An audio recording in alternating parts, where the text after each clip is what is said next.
Welcome into the Toyota Lounge for the DNVR Broncos podcast. I'm Henry Chisholm, joined by Jake Schwanitz, and this should be a fun one. That was awesome. That was awesome. The other part of it, though, is that it feels like it's been a week since Bo Nix was actually on the field, because he played those first two drives and was off the field, I guess that would be like 2.5 hours ago now. Mm-hmm. It was awesome, though. It was great. I think everything that we were looking for, he did, and frankly, this competition's it's done and dusted. It's over. Yeah, it was probably over even before this. Probably. But when Bo does what he did and the other guys do what they did, yeah, there really isn't much reason to keep this going at this point. And I think even beyond that, I came into this saying I think the Broncos keep all three.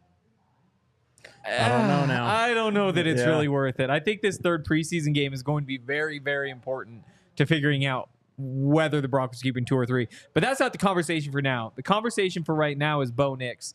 And let's just hit these scores right off the top if they're ready, Yaya. Never mind. And Zach went 20 for 20. Out of 20. Wow. Okay, that's a little bold. 19 to 20 for me. Where were you, Jake? We should have asked you before we put it up there. I was at 18. Okay. So I'm in the neighborhood. Yep. So I was torn between 18.5 to 19.5. It really comes down to 2 throws. Yep. The first one being the touchdown that wasn't quite a touchdown by about 6 inches. How much weight do you put on that? Because, again, like, he could have ran for the first down and kept it going. Exactly. The throw almost counted. I think I come away from the play more excited about Bo Nix as a player. But, I mean, if we're just grading the game, it was a penalty that ended a drive. I mean, you're spot on there. Like, you see that, and you can kind of project and see that Bo Nix has those type of plays in him to extend the play, keep his eyes downfield, hit the receiver while running, basically. But, yeah, you got to know where you are on the field. I mean, it did kind of kill the drive, too, so with the loss of down. But, I mean, the playmaking flashes are obvious. I know, it's over and over and over again. Then the other play, I mean, again, he pointed to himself after that incompletion to Adam Troutman. There was a blitzer off that edge. I think he knew that he should have kept Troutman in to protect. But again, like, you're talking about 2 little plays out of an entire night where he was pretty much flawless. The touchdown he threw was incredible. I mean, the defender's right in his face. This was, again, we talked about before, like, Bo Nix looks like just normal Oregon Bo Nix.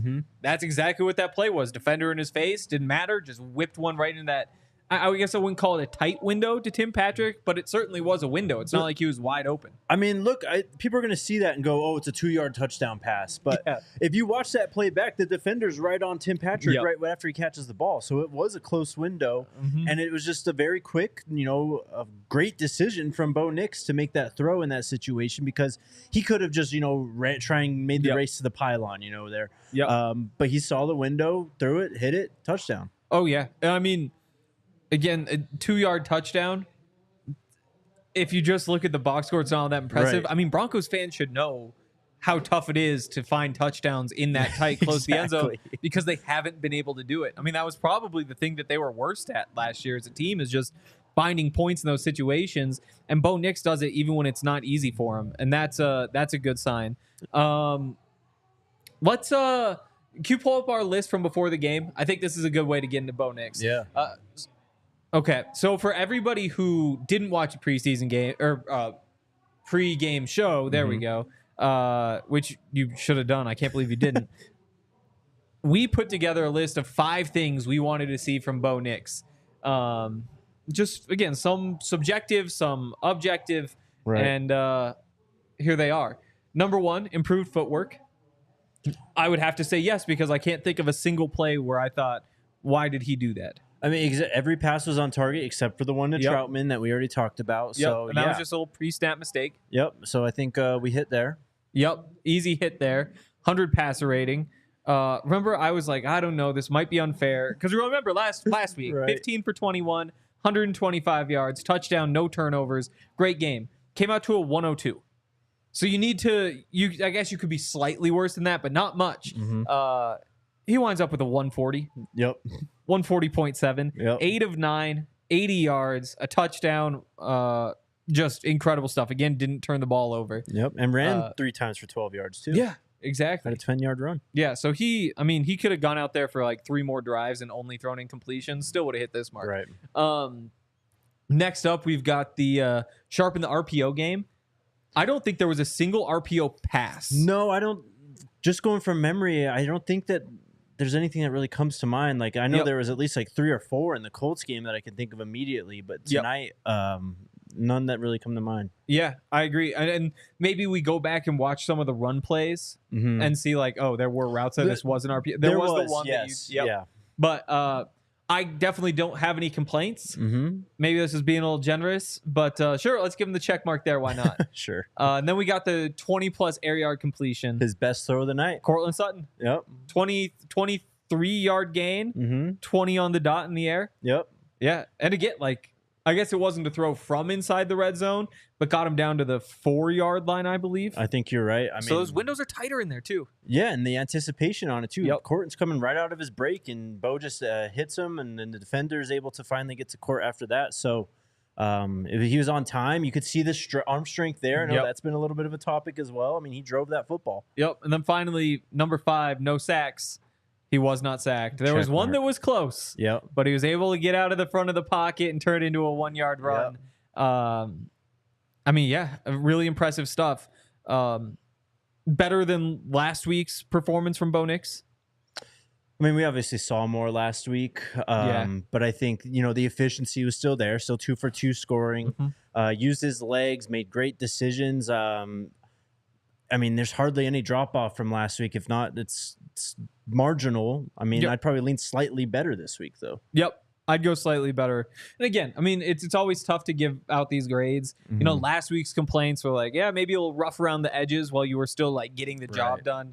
This time it does come down to just like the objectively, he did have a penalty that ended a drive. You never want to see that. But I mean, it was also on a super sick play. And again, like you don't see many throws like that. I mean, that was like Mahomes, Aaron Rodgers, I don't know, Caleb Williams, I guess at this point. But but you don't see many guys who can make those sorts of plays. And I'd be curious to see. I wouldn't be surprised if like a Mahomes led the NFL in like throws from just past the line of scrimmage because he tries that stuff so much. Yeah. I mean, you see it just in his bag, right? You can understand and, again, kind of project down the line and just envision him kind of making those plays in tight contests. So it's very encouraging, man. The talent is obvious. It's not too big for him either. I mean, look at Zach Wilson. Like, if he's in that situation, I don't think he makes the decision that Bo did to make that throw on the run there. He probably just tucks it and gets the 1 or 2 yard gain, whatever it is. So, yeah, next level. No, I mean, this was pretty massive separation between Bo Nix and the others. Again, there's all the caveats you throw in there with the preseason. There's, again, like the Packers didn't play their starters. Right. And honestly, 27-2. Last time the Broncos played a preseason game against a team without the starters, they won 41-0. Yep. Again, that's Bo Nix did his job. And I think as the game kind of progressed, I was more and more... Maybe disappointed is not the right word, but less enthused by the Broncos' performance. And there's a lot to clean up team-wise. Oh, there's quite a bit, yeah. But, I mean, again, that's that Bo Nix performance. You see all the things that you saw on tape. It's the quick throws are there. The ability to hang in the pocket and make throws to the middle of the field were there. The ability to get outside of the pocket or make throws off platform, put them on the money, the creativity, especially in the red zone, something we talked about a bunch. I think there were some 3rd down conversions in there as well. Let me double check. But it was over and over and over. And the one player he kept going back to over and over and over was Tim Patrick. Yeah. All of Tim's, 4 receptions for 30 yards all came from Bo. And this is what I was talking about before the game. Like, I want to know who he's looking for, and I hope he has that kind of safety blanket guy. Yeah. And it looks to be, right now, Tim Patrick. Obviously the touchdown, but there were some big plays in there as well. Yeah, and it's really fun. Tim's a smart guy. And the defense the Packers were running was not the most complex. Like you could show up and be like, oh, yep, there's a cover 3. On Friday, in the joint practice against the Packers, Tim Patrick converted 3 third downs just sitting at the sticks in the middle of the field, heels, toes on the numbers, just so that he could like get it, has it, tuck it. There's your first down. And I think that after going through that practice with the Packers, where he did this exact same thing. He played basically the exact same way. Doing it again in the preseason game, now playing against the backups instead of the starters, that's just too easy for somebody like him. Yeah, I mean, he looked like the old Tim Patrick. He did. mean, he was reliable, kind of a chain mover for the other quarterbacks that we've had. But it's a lot of them. He's just looking like himself, and it's a very encouraging sight because I think he was on the bubble kind of entering this camp. You look at the situation at wide receiver, but he's making it so that he has to be on this team. Like he's Bo Nix's guy right now, it seems like. Yeah, no, I totally agree. I think that it's nice to see. Yeah, we talked about this in the pregame show too. I mean, one of the things that Sean Payton says about veterans is that when you've gone out there, you've have multiple years of tape that says you can do something really, really well. He says, I don't need to see it every day, but I need to see it. Yes. And this was we saw it from Tim Patrick Day. Mm-hmm. He was able to find those empty spots, pick up the handful of yards when you need them. And I think that the way that he plays really lines up well with the way that Bo Nix plays. Yeah, because you have Cortland Sutton as your true X receiver. When you run the RPOs, you have the little slant on the backside. Right. Like, that's Cortland Sutton. That's what he's built for. I think we've even seen maybe some development in the route running from Cortland over the course of this preseason. But Tim can be that either Z receiver, slot receiver, whatever it may be, who can find space underneath. And Bo, first of all, on time, he'll be able to, within structure, take advantage of that. He can read coverages before the snap. They'll be on the same page. You can convert those. But also when he rolls out and gets out of the pocket, having somebody who has that feel for space. Yes. You saw it on the touchdown even. Yep. Like the way he's able to just float, keep the defender in front of him, a ways in front of him, keep a defender on his back, just keep that pocket right there so you can whip it in.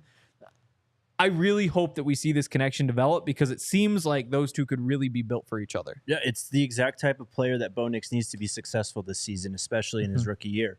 A vet who has been there, has the mind for the game, has the coach's trust, had, previous quarterbacks in Denver trusted him, obviously, as well, too. So it's exactly what Bo Nix needs to be successful this season, and it's, good for Tim Patrick, too, man. Yep. I mean, what he went through the last few seasons, and it's been a long road for him to see him come back finally when the Broncos have a quarterback too and be able to reap these benefits. Yep. It's just awesome to see as a Broncos fan. Totally. Also, I just checked. Only 5 illegal forward pass penalties in the entire NFL last year. Regular season and postseason. It was close, man. It was really close. And those are the ones where whenever I watch him live, like your brain says like, oh, he's over the line. Right. Like look at where the ball's being released. Look at where the line is. Like there's no way. But you just remind yourself like all it takes is like a fingernail. If you usually move that one arm back, you've got it. And more often than not, you're actually behind the line. And Bo, it's so close. I wish, soccer, they have that great technology where they say they say like it's like 6 inches away. Like I want to know the measurement. Like how far really was it? Because it looked like he had like that 1 foot that was back. They was just kind of like swinging around, and it just came across the line right before he let go. But if he makes that play and that counts, I mean, this is a perfect day from a rookie quarterback in his second performance. 100% agree, man. But it's also one of those plays too that's like, it's a learning experience, right? Mm-hmm. You've got to learn from it. And I'm not saying you go out and practice it, but I think if Bo ever finds himself in those situations now, he's had it go against him. I think he could be in a better position moving forward to know, okay, like I got to make up my mind maybe a little bit sooner if I'm going to run, or if there is someone coming around the backside or just stopping in the corner of the end zone. Like I just got to know to not be so aggressive when I attack the line of scrimmage in that part next time. Oh boy. What now? Rumor going around that Sean is not happy with the reporters at the moment.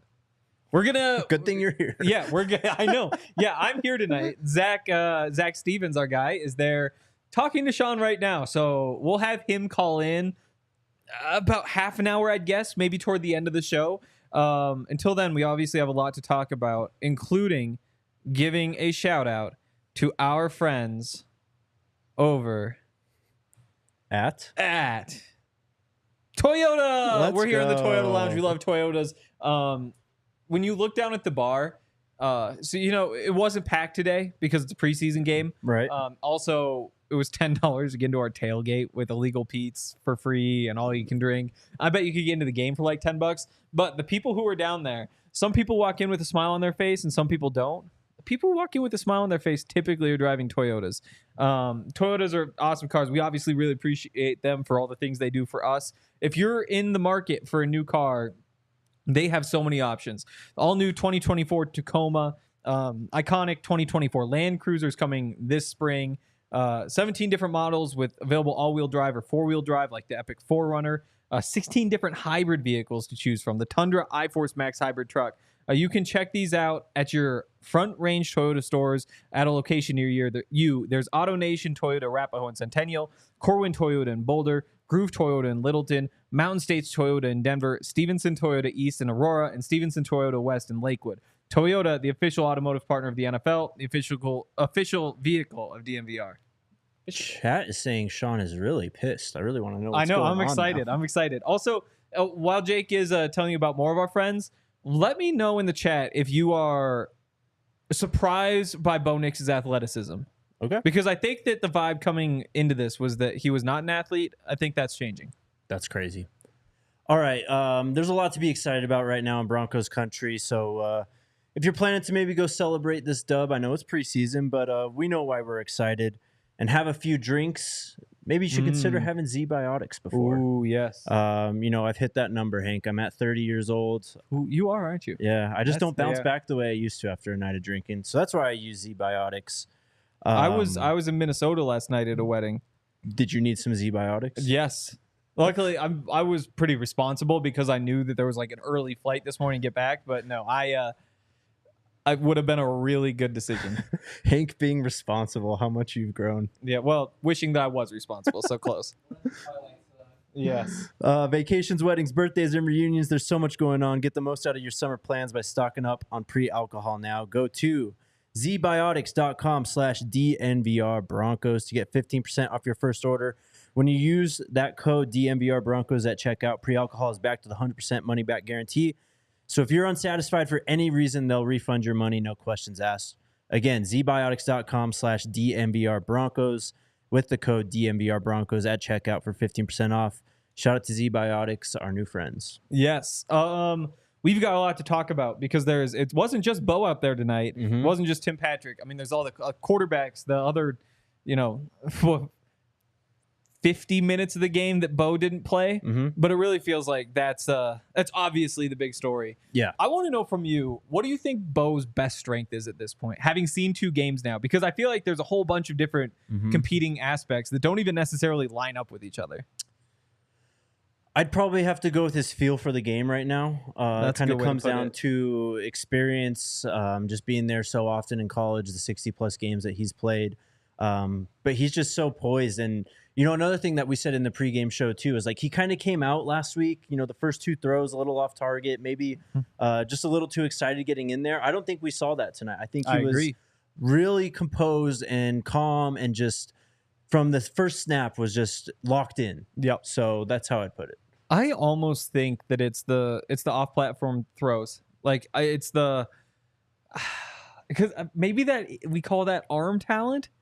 Maybe that isn't exactly it. Arm talent and just overall athletic ability. Maybe? I think so. It's like that blend, and I don't know where to put like off-platform throwing ability, like off-platform accuracy, maybe what it is. But it goes along with the feel to get out there, and I think we've seen again the quick decision making also, and all of a sudden you start to wonder what the weakness is.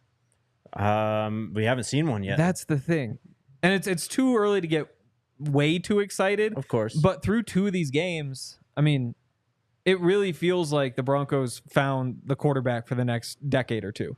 I mean, the excitement is kind of palpable right now from the chat, from Twitter. Yes. Just give us more likes. Yes, hit the like button, subscribe to the channel. But it's a fun time to be a Broncos fan again right now. It is. And it's just awesome, the excitement. I hope we don't see Bo next week at all because he's going to be the week 1 starter against Seattle. And that's where all his focus should be at right now. So it's a very fun time to be in Broncos country. I know. I'm curious about that. So coming into the preseason, Sean told us that the starters would play 15 to 20 snaps. I believe it was in the first preseason game. They do about the same in the second preseason game. And then the third preseason game, he didn't know. He said it kind of depends on where we are at that point. I have enough. A tough time. I've also seen enough, but also I want to see more. And it can't hurt a rookie to get just another drive, right? I get you, but we know. Let's keep our eyes on the prize here. Yeah. We got to focus on the regular season. And as we'll get to it as well. But, the QB2 battle got a little bit more interesting tonight. So it did. Just let that unfold in the third game. I'm done with seeing Bo in the preseason. He's fine. That's fair. It is time to get excited, though. And I like that the way you said, start looking at the Seahawks. As I'm curious. I know we saw NDSU's looking at the Buffs a little bit, putting the videos up on the big screen. Yeah. That's a topic for your podcast, though, not for mine. That is a lot of fun, though. I can't wait for that game either. But yeah, I mean, you look at that Seahawks defense all of a sudden, and you say, McDonald, the new head coach, comes over, defensive coordinator from the Ravens. Awesome defensive mind. Has some talent at cornerback. Could make things tough for rookie. Also, it feels like in some ways it's a pretty straightforward defense. A lot of man coverage. A lot of just relying on your athletes to be better than the other team's athletes. And because of that, I don't think that's the scariest matchup for a rookie. And I think that maybe if you get that little jump head start and maybe even peek ahead a little bit to that Steelers defense that is more complex and more talented on top of that, I don't know. It wouldn't be the end of the world in my mind. So I'm not going to be upset if they decide not to play him. Well, just looking for week one, what you mentioned, they like to just go out and play, just put their athletes in a position to do what they do best. Yeah. That's, to me, sounds like it's a good time to unleash Bo in the RPO game. There and really test their discipline. Give Bo options. Be able to make quick decisions. Because we saw it last week. We didn't see it too much today, but that's interesting. Isn't maybe that could be a reason why we didn't see too much. No, and the other thing I guess that we didn't see. I don't remember seeing an under center drop back pass from Bo. And I'll go back and double check. But if that's the case, we would now be 10 really passing attempts today plus 21 last week. So 31 pass attempts in. That isn't a piece of the offense, which again, for Bo, somebody who didn't play much under center, I think took 8 snaps from under center last season total. You wouldn't be surprised that it takes some time to develop some of those skills. It would change the offense a little bit to see, yes, we want to play under center. We want to run the ball under center because that, before we saw Bo Nix recently, that should be the strength of the offense. Yeah. And we can counter off that with some play action, but there's no quick passing game from under center, which I'm curious what happens there. But after seeing no RPO today, I wonder if we just don't know as much about this offense as we thought we did after last week. No, we definitely don't. But I think, with the under center game, you get into a lot more play action type stuff. I think you have opportunities to roll Bo out, just give him more opportunities on the perimeter to make a decision whether to run or pass, because we know he can beat defenders either way. So maybe that's where we're headed in that direction. But, you go back to last week too. Wasn't the fumble, wasn't that an under center? It was. So there's still obviously some things that need to be ironed out in that regard. If Sean really feels like he has to play Bo next week, I guess that's something I would want to see just to see how that's progressed. But there's no reason for him to play next week. Yeah, I mean, I'm kind of with you. It just hurts me. I mean, when he's only out there for 2 drives, whole season, bro. I know we do have a whole season, and that's going to be a lot of fun. Okay. Let's touch on these other quarterbacks. Jarrett Stidham came in second. Jake, what was your score? Again, these are out of 20 for Jarrett Stidham. I probably would have gone like an 8. He took some sacks. I know a lot of those, when we were talking, it wasn't really on his fault. That offensive line unit wasn't great then. 7-11 for 65. The interception, again, wasn't really his fault either. But more his fault than last week's. Definitely. Yep. But still, it's a ball tipped in the air. I don't want to hold it too much against him, but it's just with Bo, there's like pops to the offense when he's on the field, right? With Jarrett, it's just kind of what he can do and what the defense has given him that he's taking advantage of. It's not like he's going out there and making spectacular throws and really like showing himself as a plus player. I want to get back to the pop in the offense. Yeah, can we see me and Zach scores for Jarrett Stidham? Mostly remind me what I chose. 14 for Zach. Oh my gosh. Interesting. He was really impressed by Jarrett Stidham. You know what? I'm going to guess here. Zach was really excited by Bo Nix, and who had a better game this week than he had last week. I think Zach gave him a 19 last week, had to go 20. I think because he was still so excited about Bo, maybe he was just in a very good mood, and that helped Jarrett out. But I'd be curious. We'll have him on later, and we'll ask him what he liked about Jarrett. Maybe he's just giving Jarrett a bunch of points for running over someone at the goal line. Yeah, that was true. Sick. That was awesome. Maybe I should have waited that just a little bit more. That was awesome. He obviously wants it really badly. Like you can see him fight. Like what you see in that play. Yes. You never see quarterbacks except for Joe Milton try to just run somebody over like that in a preseason game. And Jarrett Stidham, Joe Milton, very different players. Jarrett, again, it felt like it wasn't really his fault, but now we're through 2 weeks of saying he kind of did his job. Maybe there were a couple mistakes in there, and also nobody helped him out. And I wonder if the penalties, because we haven't seen nearly as many penalties with Bo on the field, can we attribute some of that to the quarterbacks?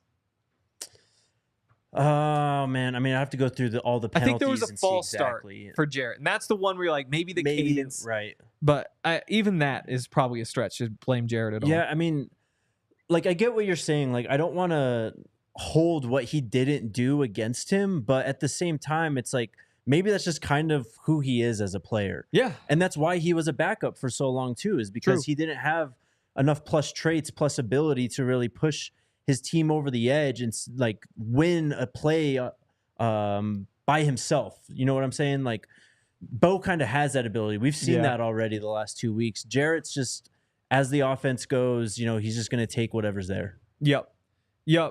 And yeah, I would love to see Jarrett Stidham get a real run at a starting quarterback. But again, based on what we've seen so far, it shouldn't be to start the season here in Denver just because of Bo Nix is really good. Yes. But you look at Jarrett's history. So I think rookie year backed up Tom Brady in his last year in New England. Second year backed up Cam Newton in New England.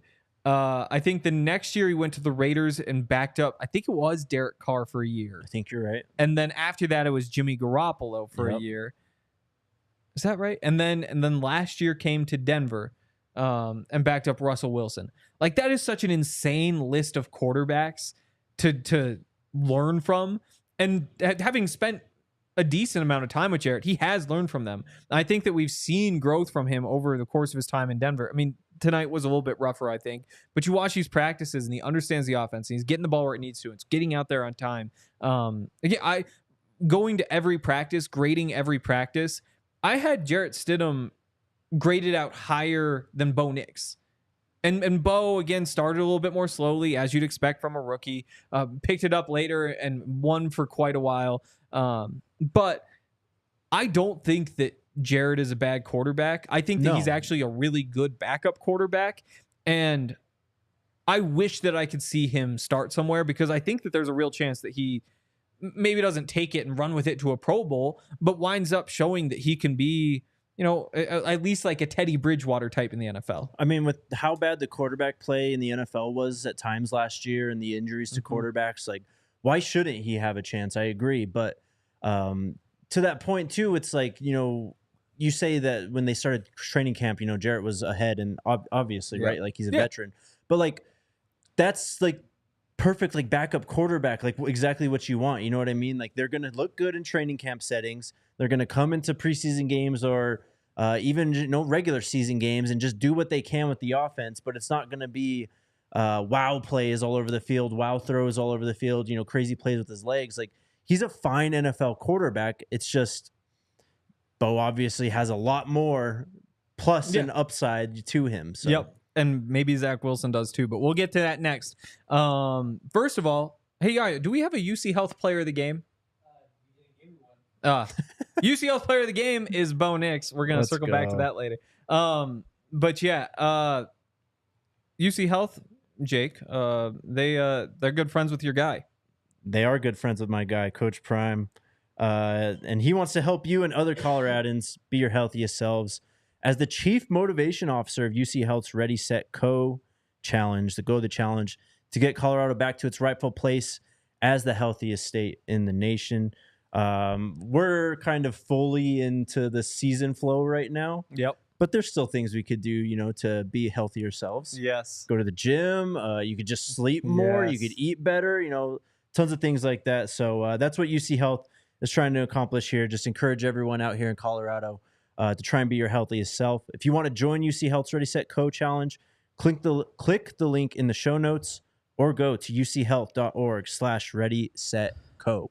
Also, shout out to Red Hawk Roofing.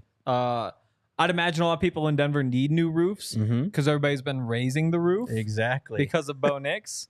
Well done, yeah, I think we might actually need to connect Bo with Red Hawk Roofing because I think there might be something there. Bo's going to be making Red Hawk Roofing a lot of money in the future. Red Hawk Roofing, local company. They're a great partner of ours. So when I see them the most is at our golf tournaments. They always have a team at the golf tournament, and they always look like they're having a lot of fun. We also see them for some Nuggets games. Yeah, big Nuggets fans. I guess they weren't around, I don't think, yet last football season. I remember talking about them last season. Well, at least maybe. It was Nuggets time-ish. And also, I might have been at the games. But I'd imagine we'll be seeing them here for some of those, too. They're big sports fans. They're a huge part of the community. And they're also really good at roofing, which is kind of the trifecta to me in terms of picking a roofer. Quality materials, decades of experience, quick response time. They're the best estimators and contractors in Colorado. They're huge DNVR supporters. And if you are curious about getting a new roof or patching or whatever it may be, you can get a free, no-obligation roof and property inspection, a free in-depth photo report for all of their inspections. And remember that hail season is here, so don't wait because it's a lot easier to take care of your roof before storms than after. Support your local teams means also supporting local businesses like Red Hawk Roofing. And if you are looking for a new roof over your home or business, be sure to check out Red Hawk Roofing at redhawkroofing.com or call 720-771-8921 and tell them that DNVR sent you. Boom. All right. Zach Wilson. We'll ask you what your score is before we see what me and Zach had. Okay. I don't know. I told you as the game was wrapping up, I was like, I don't even know what to do with that. I know. I didn't know either. I'll give him a 6. Okay. I went 3.5. Okay. Which again I think is probably too low, but also. Oh, and Zach goes 10. Zach is in love with these quarterbacks. Interesting. We got some questions for Zach later. Zach Wilson, he did have the touchdown.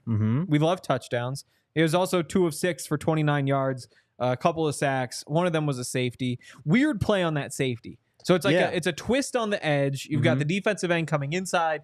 Defensive tackle goes out. So the left tackle takes him. Well, it's a play action run for the Broncos. And so they pull the right guard across and he's supposed to patch in over there. But because of the twist, you have almost like a puller on defense, a puller on offense, and they just did not line up with each other in the hole. And it's an easy sack. Still, it felt like Zach Wilson could have gotten that ball away. Yeah, I mean, it is play action. He does like have his back kind of turned at one point, obviously, right? But I think you have to know where you are on the field. You have to know you're dropping back into the end zone. You have to know that you have a running back. Just go into the flat. Like he was wide open. He was wide open, but I don't even care if you hit him there. Like just throw it in his area. Yeah, do something. You cannot take that sack in the end zone. That's brutal. This has been a thought that I've had a bunch throughout training camp, and I've done, I think, a really good job avoiding. But for example, when you watch a drill and Zach Wilson is just trying to throw a swing pass just on air and he just spikes it at the running back's feet, you're just like, oh no. And there was one of those tonight too, where he was like trying to hit the tight end on like a flat route and it's just like at his feet and it's just like not even close. And I think it's what we've seen from him before, honestly. And exactly. But I wonder if we're kind of overweighting the fact that we've seen it before when we're grading these individual performances. Because it's like when you see Zach Wilson do that, you're like, there goes Zach Wilson again. You know, if Bo Nix had taken that sack, what would we be saying? Would we be saying like, well, I mean, there was a free rusher? I don't know. There might be something there.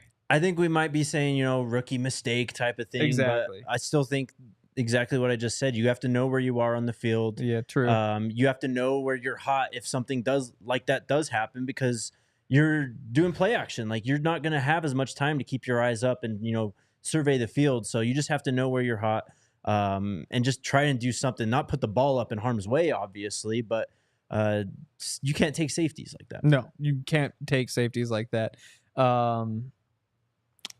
I came into today, I might have said this, thinking the Broncos have 3 good quarterbacks. Maybe not like good in terms of like starters in the NFL, but good as in like, hey, this guy, if you need him, can go out there and at least like run the offense, make something happen. Like, they're valuable enough pieces that you don't just let them walk.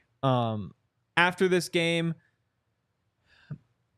I'm not sure that that's the case. I also don't look around the roster and say a lot of guys really made their case to make the team today. Yeah, we like the linebacker, 23. Andre Smith. Yeah. Somehow like a 7-year vet. Yeah. And he's still playing late into the preseason, but I thought he made some plays. I think Tyler Beatty kind of deserves a look too. And I know the running back room is a bit of a jumbled mess, but I do think there's other players on the team that could at least need a look at, and a consideration to be number 53 over a third quarterback, because you look at the cap situation and Zach's money's all guaranteed. Like, you could just free up some options for yourself if he's not on the team. Yep. I think this week when I go through and take a look at what the 53-man roster looks like, I don't think it's going to be as hard as it was last week. I think last week when I went through and looked at it, it was like, well, I hate losing a Thomas Incoom, or I hate losing a Will Sherman even. But there's so many guys on that list who I was like, well, you just got to lose, that didn't play all that well tonight. And all of a sudden you start to wonder if maybe there is more separation building throughout this roster. His final thoughts on Zach. We'll wrap that up before we really move along to everything else. Just wasn't as in control as he was last week. Yeah. Like, last week he looked like he knew what he was doing on every play. It was very calm. In some ways, I think last week Bo Nix looked rushed and maybe jittery, I think is maybe a good word, especially like we said, the very beginning of that game, or his time in that game. This week he looked super calm. Zach Wilson, I thought, looked really calm last week, and this week was just rocky. I mean, he looked like the old Zach Wilson that we've seen a million times already. So, and that's what we said in the pregame too. Like, I wanted to see him sustain that level of confidence, and that's what he looked like today. Just like a low confidence player, just almost kind of overthinking things a little bit. Because last week I felt he was playing really free, was just making a decision, sticking to it. They were the right decisions last week, but this week it was just, I don't know if this is an aspect of the QB competition, because as you were talking through that, it's like maybe Bo entered this week, with a more clear mind, just knowing that, okay, I'm firmly in control of this quarterback competition. Like, everyone knows that.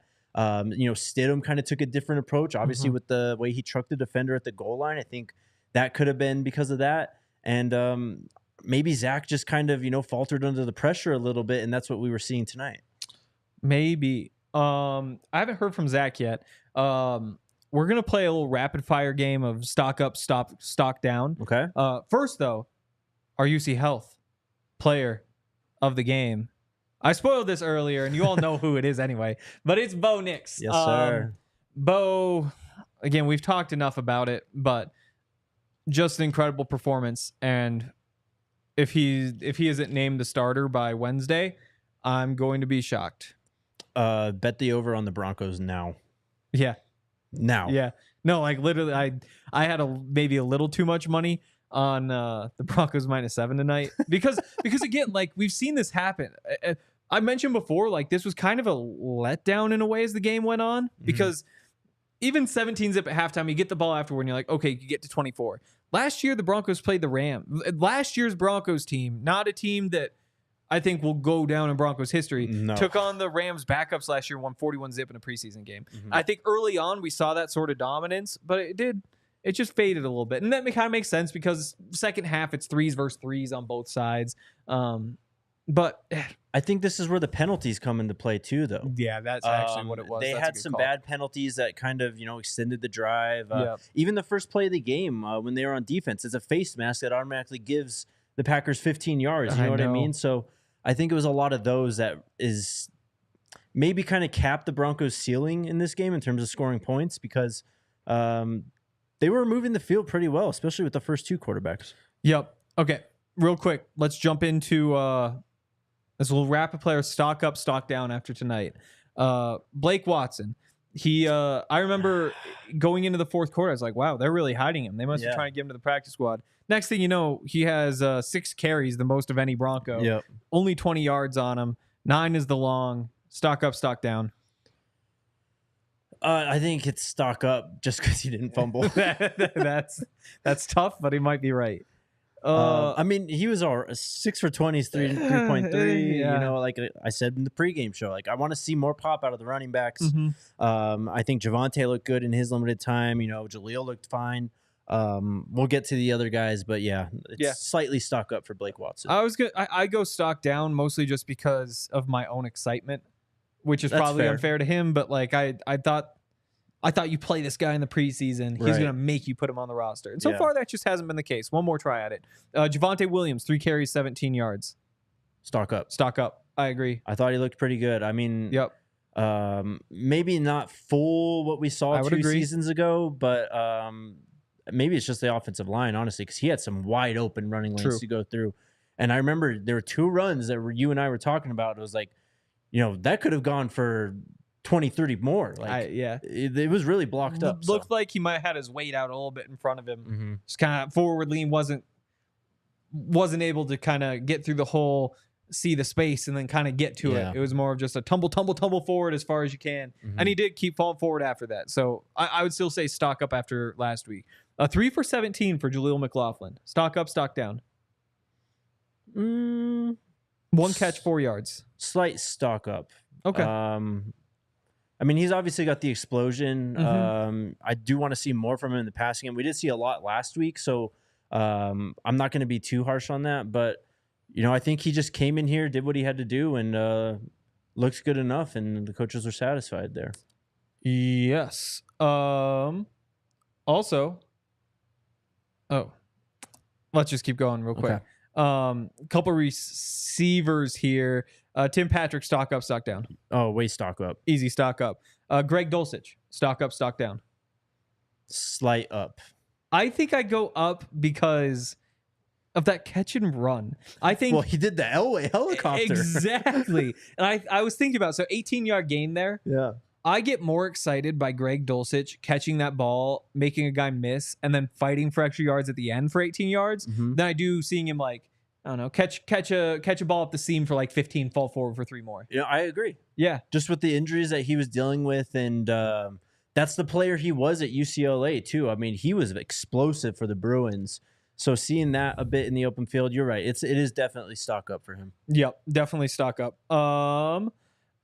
Cortland Sutton only had that 1 catch, 23-yarder. Was that up the seam? I think no, that was the dig. That was the dig. Yeah. That's right. That's right. Slight stock up. Yeah. I'd say, pretty neutral. That play was mostly Bo more than Court, I think so opinion. Too. Yeah. Last week's game, more impressive for Court, probably. Yes, yeah. All right. It sounds like we're going to get Zach on here pretty quick, but do you want to tell people about Bet365? Oh, I love Bet365.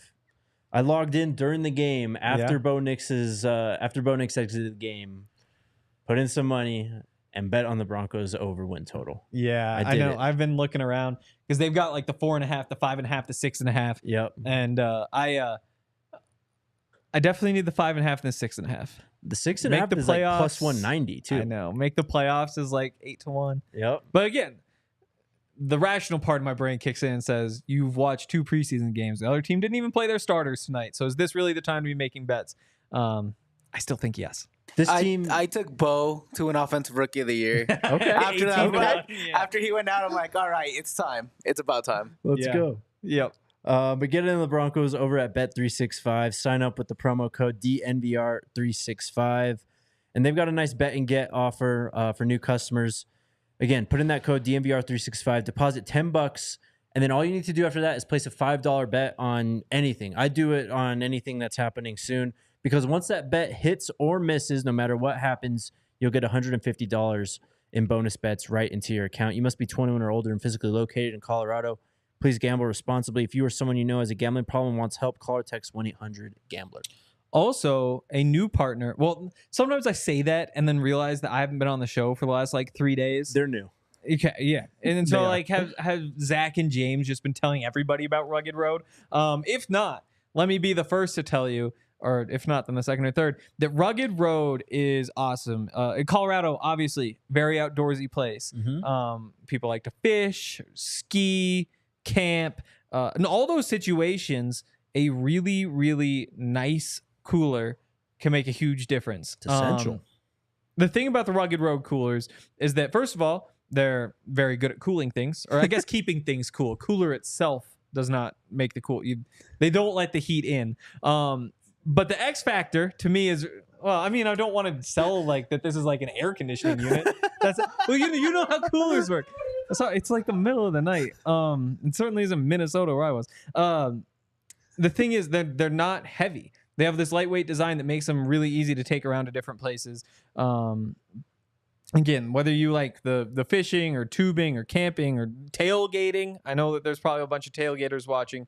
Coolers are awesome. They meet the needs of every outdoor sports enthusiast. And if you want to get ready for your summer adventures with Rugged Road coolers, you can head to ruggedroadoutdoors.com and use the code DNVR and get 10% off your first order. They're lightweight, durable, always floating upright, perfect on land or in water. You can leave the heavy cooler at home and get yourself a better cooler for the new season. Rugged Road, your ultimate outdoor companion.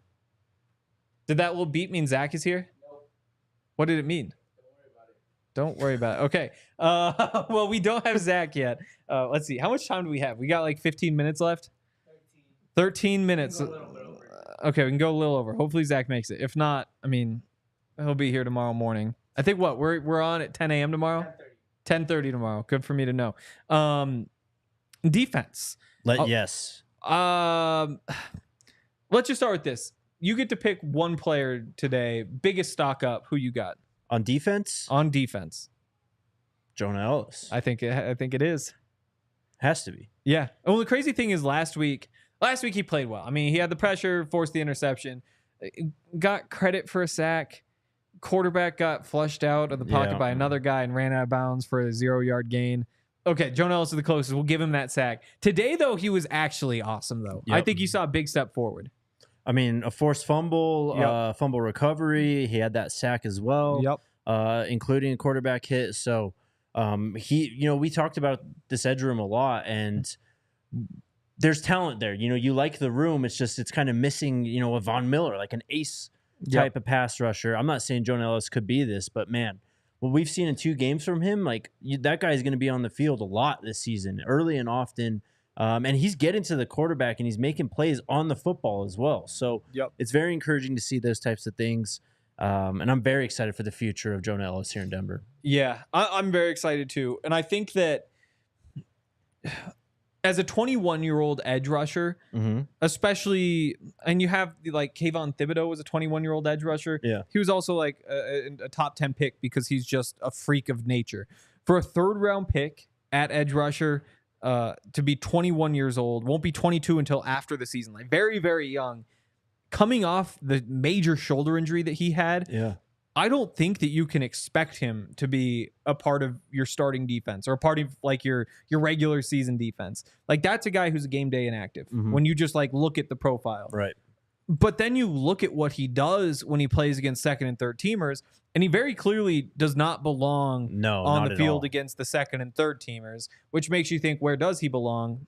Well, it has to be with the guys who are actually playing once the regular season starts. I think Broncos fans should be very, very excited about this defensive front. What I saw from the starters inside and Jones and Allen.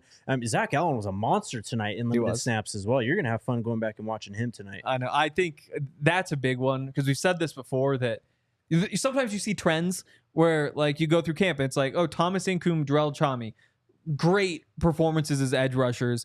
And then you kind of key in on like, oh, Frank Crumb's getting beat a lot at tackle. Frank Crumb's getting beat a lot. And then you go back and you're like, was I seeing good or was I just seeing bad on the other side? Right. And that happened with Zach Allen and Ben Powers. Zach Allen every day is just beating Ben Powers. And you're like, okay, Zach Allen, he's been the exact same player, exact same stat line for 4 or 5 years. Has he leveled up his game? Like maybe. I mean, he's only 26. Like it could be that he kicks things into another gear. Or is Ben Powers just really, really struggling? And to see Zach Allen go out and do it against somebody else, even if you're playing a backup offensive line, it does kind of ease my mind a little bit. Yep. And then you just factor in this rotation of edge rushers. I mean, Nick Benito had a good game. Yeah. I think Jonathan Cooper made a play early in the game as well when he was out on the field. So, there's depth at tackle. There's depth at edge. Broncos fans should be really excited, I think, because that's the backbone of a really strong defense. And that's what I saw tonight, especially when the starters were out, was that Green Bay was having a really hard time generating push against them in the run game. They were getting in the backfield, creating havoc against Clifford, early and often too. I mean, the first play of the game, he scrambles out and like takes a big hit and all that. It, of course, gets wiped out with the face mask. But the front for Denver is it's a lot of fun. I'm very excited about it. And Alex Singleton fits right in there too. Oh, he's been flying around again too. And I've seen moments from Jonas Griffith and from Cody Barton. Would love to. I don't know which way I go there. I think it probably is Cody Barton, but I haven't watched and been overwhelmed saying this guy needs to be on the field. But you know which inside linebacker really impressed me tonight? Other than Andre Smith, Justin Sternad had a couple pass breakups. He balled out tonight, man. Yeah. He legitimately balled out tonight. He looked really good. And again, like we know what he is. He's a great special teamer, but he's also very good depth at linebacker. And I wonder if he might get a chance at some point. I heard the jingle, which means that Zach must be here, right, Yaya? Where is he? Oh, no! Oh, look at our guy. There he is. There he is. I heard Sean was a little bit feisty with you guys tonight. Oh, you know what? Well, first off, can you guys hear me? Yes. Yeah. Right on. It's preseason for everyone, so just want to make sure that I was good. Sean was very happy about the game to start off with, but then when the Bo questions kept coming in, it was Bo, is he the starter? You ready to announce that he's the starter? That's when he got feisty. In fact, the very final question that was asked to Sean about Bo, it was phrased as in a, hey, to Kay Adams last week, you said the band is still playing. Is the band still playing or is this thing up? And Sean wasn't too pleased with the way that was phrased, I don't think. So he said, this is the last time I'm talking about Bo tonight. He literally said that. Typically, you don't hear coaches say that. He said, enough with the Bo questions. And he said, the band is still playing. I like the way they're sounding, but I'm not dancing yet. But I'll tell you what, privately, he has to be going nuts right now. I mean, he's probably listening to music in his car, dancing like crazy because of what he just saw from Bo Nix in back-to-back games. And Henry, you and I have been out there at training camp. The first week of training camp, Bo looked like a rookie, to put it kind of how it was. It wasn't bad, but he wasn't great. Since then, he has been on an upward trajectory, including the 2 games that everyone has been able to see. He's been outstanding. 23 of 30 in 2 preseason games, and just about 3/4 of time, he's put up 30 points in those games, over 205 passing yards, 2 touchdowns, and he led his team on scoring drives every single time that Lucas Kroll didn't fumble. Do you think we're going to see Bo again? Or do we have to wait until the regular season for more Bo Nix? I think the next time we'll see Bo Nix is on Wednesday when he's announced the Denver Broncos starting quarterback and he has a little press conference. I think that's the last time we're going to see him until the regular season because I don't think Sean Payton will play Bo. I mean, we saw it already. Look, Bo could have easily gone out for more series tonight. He took care of business super quick tonight. We saw him throw, 21 passes last week. Tonight he throws only 9 passes. But Sean Payton had seen enough. I know some people that we were talking to weren't very happy that Bo only played in 2 series. And it's like, no, we want to see more Bo. Give me Bo. But what more do you need to see? I don't need to see anything more, and I don't think Sean needs to see any more. So I think this thing is done. I think Bo Nix is the starting quarterback for the Broncos, and we won't see him until Seattle's game, and that's going to be very interesting when he is the starting quarterback of the Broncos. All right.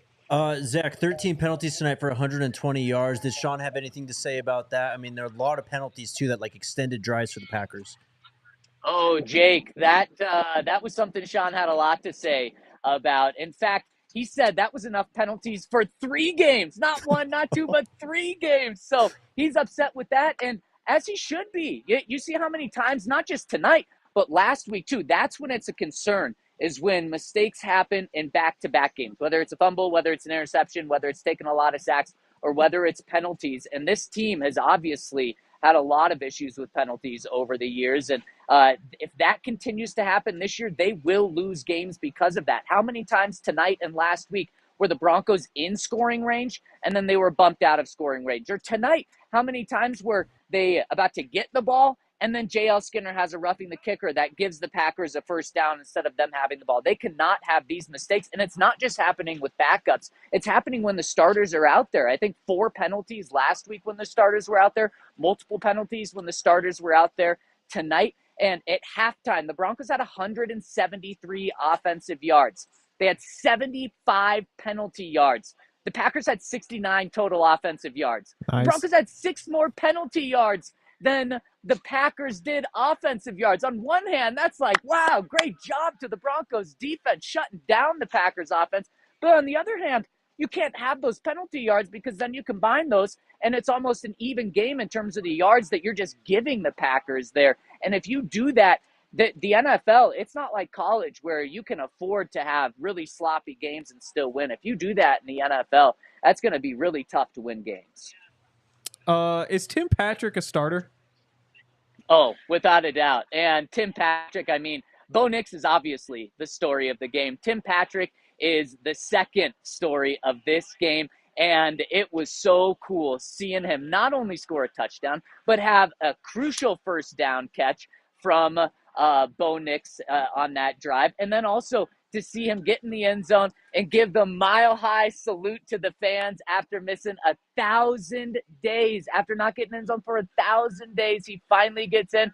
Yes, it's a preseason game, but I think that tells a lot just about what type of player, what type of person he is. And Jarrett Stidham told us after the game, and Sean said it too, you should have seen the ovation and how crazy the Broncos players went for Tim Patrick in the locker room after the game. Tim is such a likable guy by Broncos fans, and he is so embraced by this team. So not only is he a great person and a great story overcoming all of this, but now he's also a great player and a starter for this. I mean, he is the guy who he was before he got hurt. On third down, if you needed someone to have a catch before his injury, you're going to Tim Patrick. Who would that have been? That would have been Drew Lock, Teddy Bridgewater. Those are the guys that were throwing him the ball last time. They look for him on third down as a safety net. Now, clearly, Bo Nix is doing the same thing. When he needs a catch, he's going Tim Patrick's way. So he is a starter for this team. Well, that's great news. Sorry, Professor Cakes is just being hilarious in the chat. What else did you learn? What's the other big takeaway? Well, the other big takeaway is, I mean, just a dominant performance by this team, 27-2. And now that's exactly what the Broncos should have done. They should have beat up on this team. They were playing all of their backups, but the Broncos did a really good performance on the ground for the Broncos in terms of stopping the run. We got to see Zach Allen in there, and he looked really good. Also, I loved what I saw from the cornerback spot, Jaquan McMillan, smothering coverage to force to get the ball back for the Broncos. Also, Riley Moss in good coverage. And after the game, Sean Payton said that the inside linebacker spot is still up in the air. It's a really close competition. He said that about that outside corner spot too. But I think we've seen what needs to be said, witnessed about that corner spot. I think it's going to be Riley Moss. But I think we're also going to see Jaquan out there on the outside when there's only 2 corners on the field, which is not going to happen a lot, obviously, in a nickel-heavy defense. But I think you're going to see Jaquan on the outside, kind of Chris Harris Jr. treatment. And then when there are multiple or 3 cornerbacks on the field, it's going to be Jaquan inside and then Riley Moss and Pat Surtain on the outside. That would be interesting. It would be. Zach, everyone's buzzing about Bo right now, but we have a rookie on the defensive side of the ball, and Jonah Ellis, that I think everyone should be very excited about. Did Sean say anything about him tonight? My goodness, yeah, he spoke very highly of him, and we actually heard Jonah's dad this weekend. I don't remember where it came from, but said that Jonah's still not fully back yet. And just think about that, how good he looks, and he's still not fully back from the injury that he had last year and not fully caught up where he wants to be with strength right now. And this guy looks great. I mean, to have a strip sack, force the fumble, and then recover your own fumble, and then he's in the backfield multiple other times throughout the game. He is a force to be reckoned with. And what we just talked to Baron Browning in the locker room, and he is very encouraged with what Jonah Ellis can be. And you look, and Sean Payton a couple of weeks ago put a very, very high bar on this rookie class, compared it to two other great rookie classes that he had back with New Orleans. And now you look, maybe this class can live up to those or be in the conversation at least. And remember, that class that he had in 2017 was like one of the best draft classes ever. And now you see this very promising start from Bo Nix, very promising start from Jonah Ellis. We all know that Audric Estime can be an absolute bowling ball out there. And then Devon Bailey, who did not play today as he was injured on Thursday. It's not a big deal, but the Broncos held him out of Friday's joint practice and then tonight's game just out of precautionary reasons. He might be the second best guy in this class outside of Bo Nix in this training camp and preseason. So you also have him, and that's a big recipe for success here. And Jarrett Stidham talked after the game just about how this group is so tight and so close, and everyone hangs out with each other. Everyone loves each other. He said after the season last year, 16 or 17 guys went to Aspen on a trip together, and he said that doesn't happen other places. When the season ends, you get as far away from your teammates as you can because you just spent like 5 months with them every single day. And he just says that Sean's culture is really sinking in here in year 2. Yeah, makes sense. I've never been to Aspen with somebody I don't like. Before you get out of here, have you ever been to Aspen? A stroke from Yaya doing this thing with the mouse. Don't worry, I see it. You really liked what you saw. You had Jarrett Stidham with like a 14, Zach Wilson with a 10. We were a little disappointed. What do you like about those guys, Zach? Explain myself. This thing's over. Why would I kick someone when they're down? Bo Nix is the Broncos starting quarterback. And hey, you know what really put it over the edge for me with Jarrett Stidham? Lowering the shoulder and just going, just putting his body on the line. I mean, it was completely different than John Elway's helicopter. That was in a Super Bowl. This is in the second or third quarter of a preseason game. It's what Greg Dulcich did. He did the helicopter. That is what you want from a backup quarterback, just someone that when he's in there, he's going to put everything on the line for his team. And so I absolutely loved that effort from Jarrett Stidham, and that really kind of rose the grade for me there. And then Zach Wilson, I mean, I liked how he hung in there even when things were tough. I mean, 2 for 6 is not impressive, 26 yards. And the sacks, I mean, I didn't really think the sacks were that much on him, but come on, why are we going to kick someone when they're down? Bo Nix is the Denver Broncos starting quarterback. And that's really all that needs to be said. And to give you guys a timeline, I laid it out last week, I think last Tuesday on this show. What's going to happen? As I mentioned, Sean Payton said, I am not naming a starting quarterback tonight. He got pretty pissed off with the media when we just kept asking him that question. What's going to happen is the Broncos will be in tomorrow to look at film. The players will be off on Tuesday. Then on Wednesday, they'll be back in to start preparing for their final preseason game. On Wednesday is when Sean Payton is going to tell the team that Bo Nix is the Broncos starting quarterback. Then we'll find out officially. He'll probably bring Jarrett Stidham, Zach Wilson, and Bo Nix in on Tuesday night on their off day, tell them all of the news that Bo's going to be the guy, and we'll all find out Wednesday. So just because he's not named the starting quarterback tonight isn't surprising, one, and it doesn't mean that he's not going to be named the starting quarterback this week. But it's not going to be tomorrow. All right. Well, we'll let you go, Zach, and I'll see you tomorrow. Hopefully you're not wrong about that, or I'm going to roast you. And good stuff. We'll see you tomorrow. See you, Zach. All right. Let's go. 10:30 a.m. Early show. Let's go. Yeah, I thought it was Let's at 10. Bo. Let's Bo. Oh, let's Bo. Yes. We've got super chats to hit, which I didn't Let's account go. for when I was trying to time all this stuff. Should have gotten rid of Zach earlier, I guess. Yeah. Let's run through these. All right. Oh, this is a real test of my eyes. Super chat, $10 from Jordan. Shout out Jordan. Probably the person, not the country. GGG. He doesn't even know the country Jordan. GGG. Super chat. Lockdown defense. Yeah, that is true. A lot of First team defense has been very impressive to me. And I'll say they beat up on Jordan Love, and Romeo Dobbs really struggled. I mean, Pat Surtain spent a lot of time on him, but Riley Moss was making plays against him too. This is in the practice on Friday, so yeah, I mean, you did what you should do against some backups, and I've at least seen enough to be excited for when they aren't playing backups.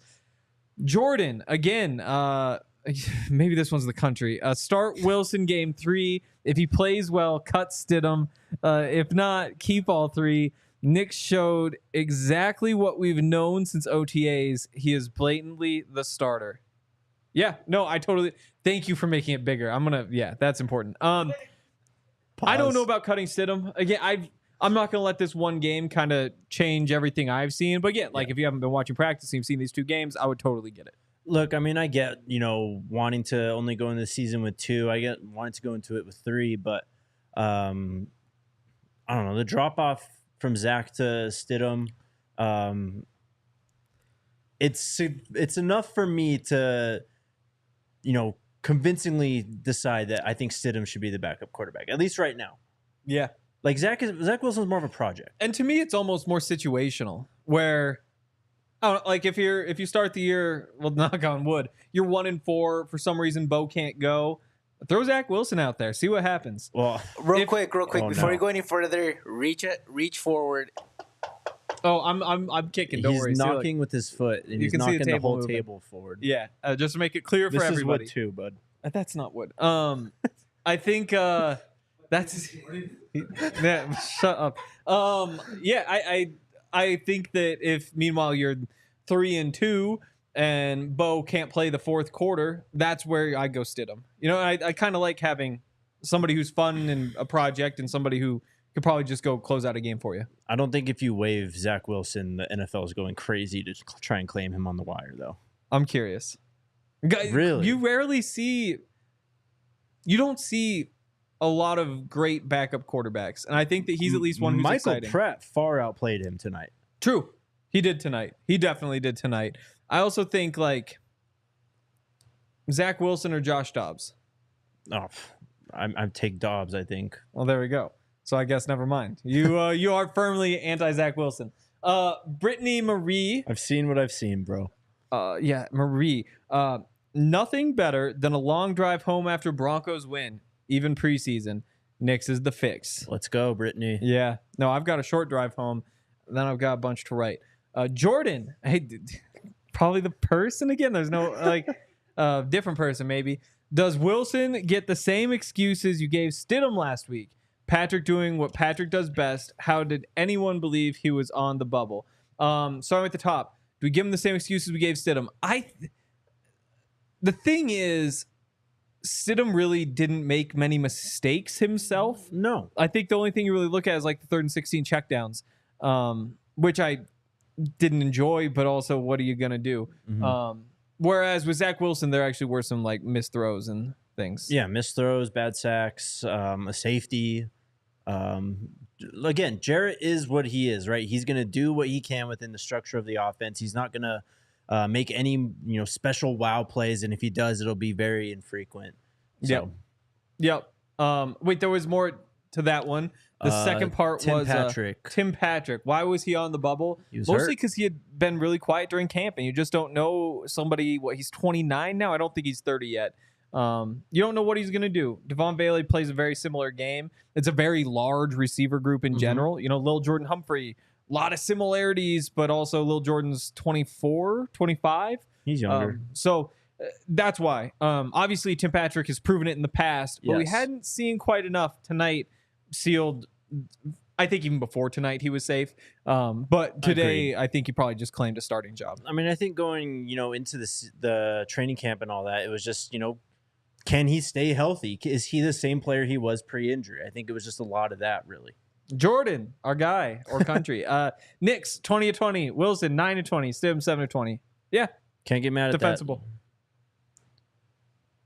Yep, that's your cue. Does from SGT Street, does anyone else think Zach Wilson looks a lot more comfortable as a Bronco than he did as a Jet? Maybe not tonight, but I definitely think last week, yes, certainly. sure. And I think in practices for the past week and a half, or maybe even 2 weeks, he's looked pretty good too. Yeah. And was that the last one?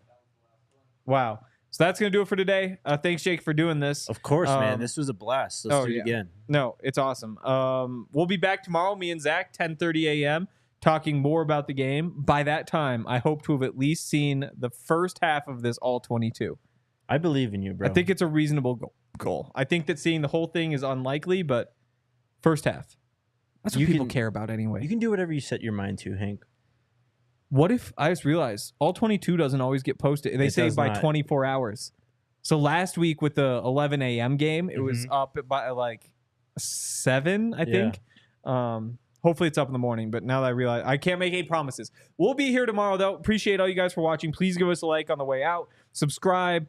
Set on notifications. Go to Apple and Spotify. Subscribe to podcast there. That's what also really, really helps us. Leave us reviews there. We like those. 5-star reviews. And yes, 5-star. We should be.